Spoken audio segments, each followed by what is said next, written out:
Your 30s, a decade of ambition, peak earning potential, but beneath the surface, pressure, an invisible weight settles in.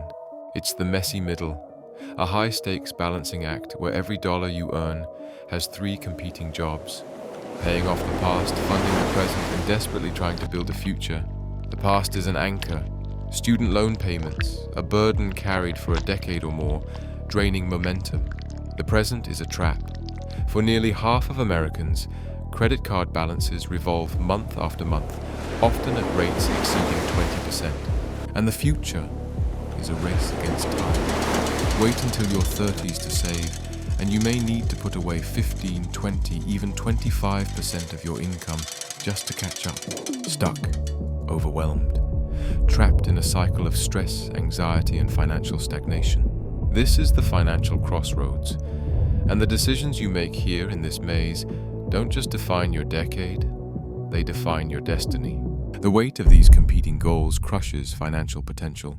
We're told to save more, earn more, spend less, but what if the advice itself is the problem? What if you're doing it all in the wrong order?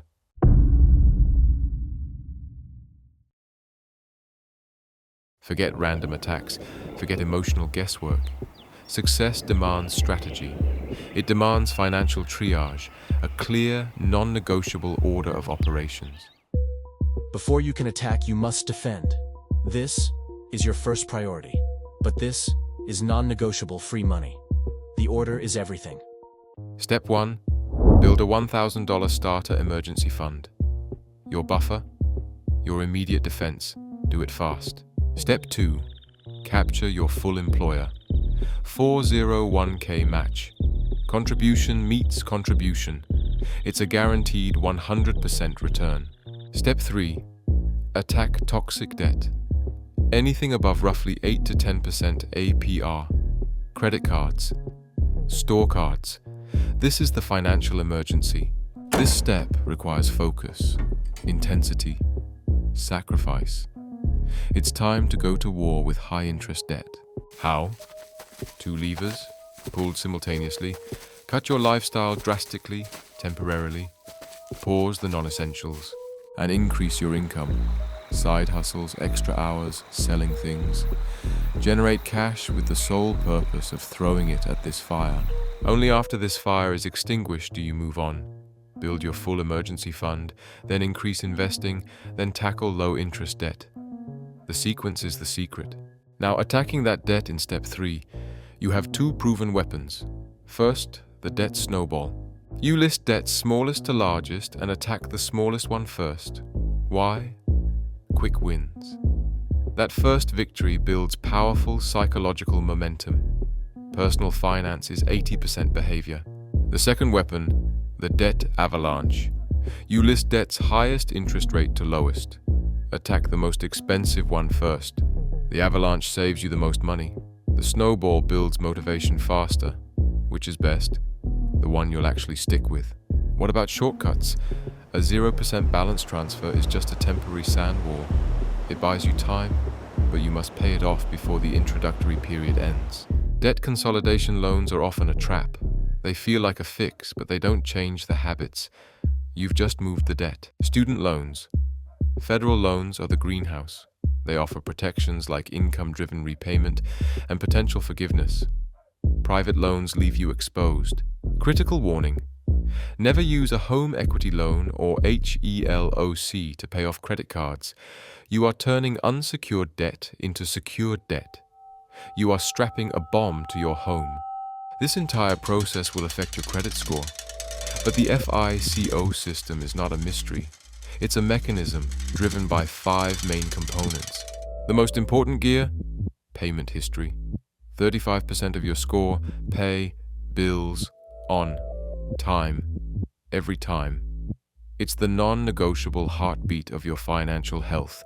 The second biggest, amounts owed, your credit utilization, 30%. This isn't just how much debt you have, it's how much you're using versus your limit.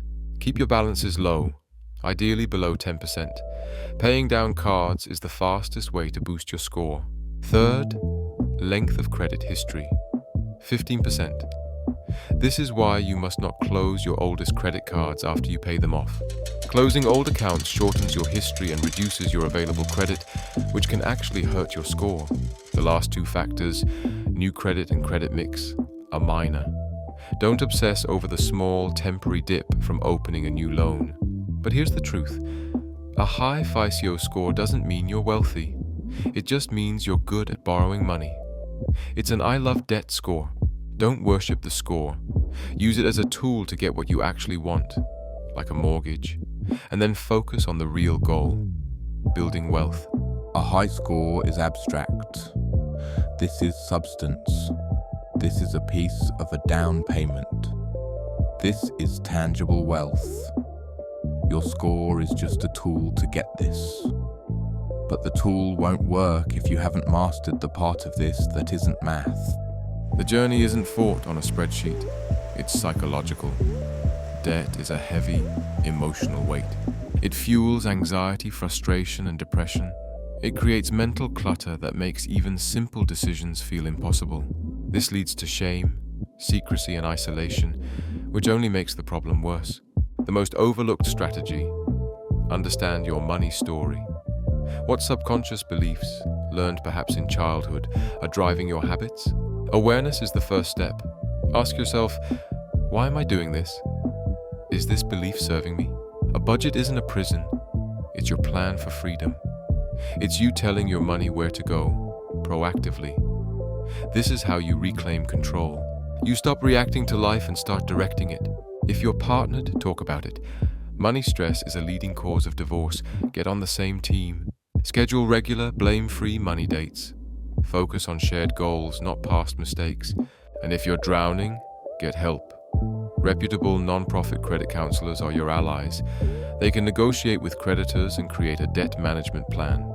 But be wary of for-profit debt settlement companies. If they charge huge fees before doing anything, it's a red flag. If they tell you to stop paying your bills, which wrecks your credit and invites lawsuits, run away. In extreme, mathematically impossible situations, bankruptcy exists as a legal tool, not a moral failure. Chapter 7 offers a quicker discharge. Chapter 13 is a structured repayment plan. Both are last resorts, but they provide a legal fresh start from which to rebuild. Facing the human side, the stress, the habits, the need for help, isn't a detour. It is the path. You cannot fix the math until you face the mindset. But once you do, you release that tension, and you can finally truly begin to build. So here is the cheat code, the final playbook in order. 1. Lock down the free money. Get your full employer match. 2. Declare war on toxic debt. Use the snowball or avalanche and attack all high-interest debt with relentless intensity. 3. Automate your future. The day that toxic debt is gone, flip the switch. Automate 15% of your gross income into your retirement accounts. This sequence, defend, attack, then build, is your breakthrough. It's the path from being controlled by money to being in control of it. The goal isn't just a zero balance. It's not a number. It's a feeling. The journey from debt to freedom isn't a single event. It's a series of small, intentional acts that compound over time. It's the decision to build a foundation, to face the truth, to choose a different path. What you're building isn't just a zero balance. You're building resilience.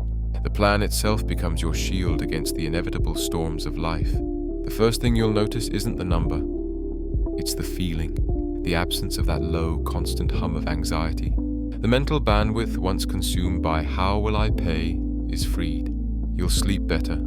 Your relationships will heal. The focus shifts from surviving to living. This is the first great reward: clarity. The fog of debt lifts, and for the first time, you can see the horizon clearly. And with that clarity comes power. You've reclaimed your most powerful wealth-building tool, your income. Every dollar is no longer a tool for fixing the past. It becomes a seed for building the future. You stop fighting the current, and you start using it. You stop fighting the current, and you start using it. The passage of time, once your greatest enemy, becomes your greatest ally. Compounding interest, which once worked against you, now works for you. every second of every day. You are no longer just managing money.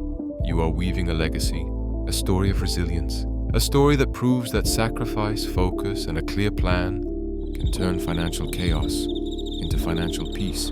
Your crossroads has become your path. Your debt has become your destiny.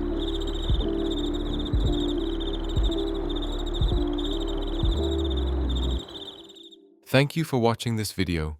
Please share, like, subscribe our channel, and most importantly, invest in yourself. See you in the next one.